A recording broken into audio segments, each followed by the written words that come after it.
Let's move into problem number 8 now. So let's read the problem. So what it says is, now we have a number 1000 digit number. This is a single number. This single number would have size 1000, and if we just look for any 4 adjacent number, if we consider all 4 consecutive numbers and product them, this becomes the largest product. Now we'll have to find out or figure out the 13th adjacent such digit. Like this, we'll take 13th from anywhere from this number and find out what is the greatest value or what is the largest product of these 13 consecutive numbers. We have the answer for 4 consecutive number. We'll have to find out the 13th consecutive number.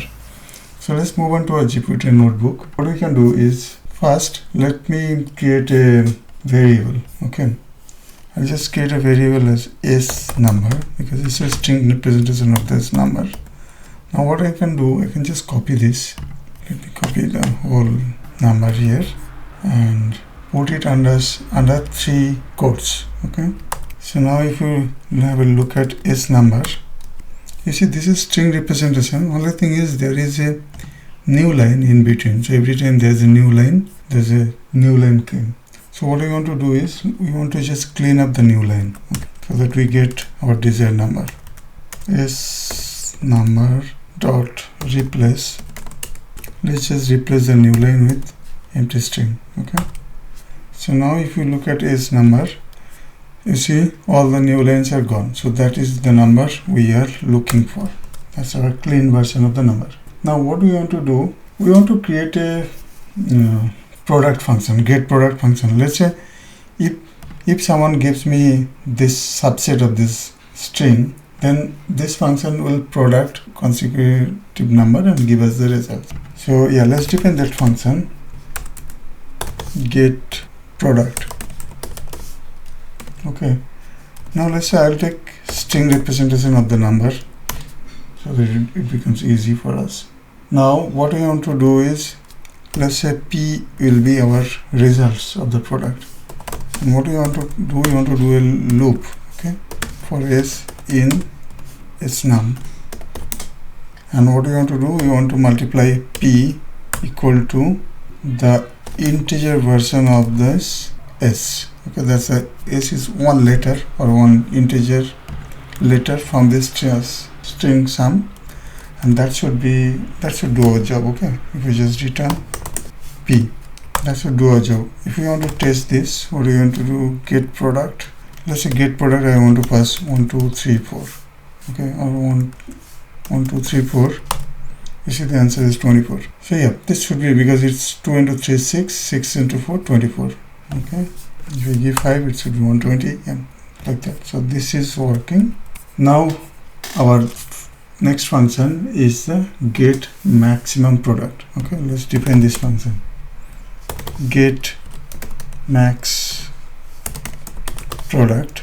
Now I'll pass the size, because the size 4 is the number which is already given, like 5832, and then we'll pass the size as 13, and that should give us the answer. Okay, now we have to find out the maximum product. Okay, now let's say I'll define a function max product is equal to 0, and what we want to do is, we want to basically check every combination or every subset from this 1000 character long number. Okay, so what do we mean with that? Let's do a for loop for I in range 1000 minus size. Now we have to go one extra, because if we give range as 4, it will go until 3, because we want everything. That's why we have to go 1000 minus size plus. By the way, if you really want to cross verify whether the size is really 1000, let's check that. Is number, you see it's 1000. Okay, so from this, basically we are trying to get a subset of the number. Okay, and how we'll get the subset of the number? We'll get it like this: s number, then we want from ith position to I plus size. Okay, if size is 4, then it will give give us from ith to next 4 numbers, next 4 consecutive digit. Okay, and then we want to get the product of it. Okay, so we'll say get product of this number. Now we got the product. Let's say this product will assign a variable as prod. Okay, or product.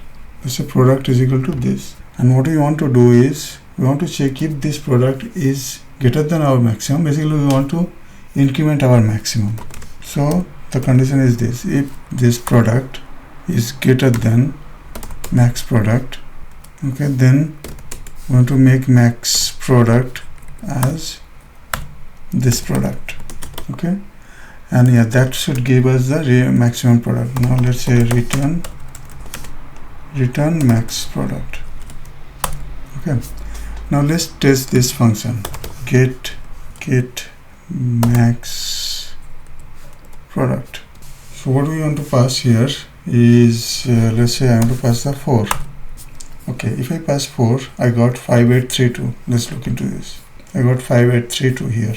So that means if I pass, we need 13, right? Let's check this. 13 adjacent digits. So let's pass 13 right now. Okay, so this is the number. That should be our answer. Let's check if our answer is correct. Yes, our answer is correct. So that's it for the current edition. Coming up next is the problem number 9. Thanks for watching.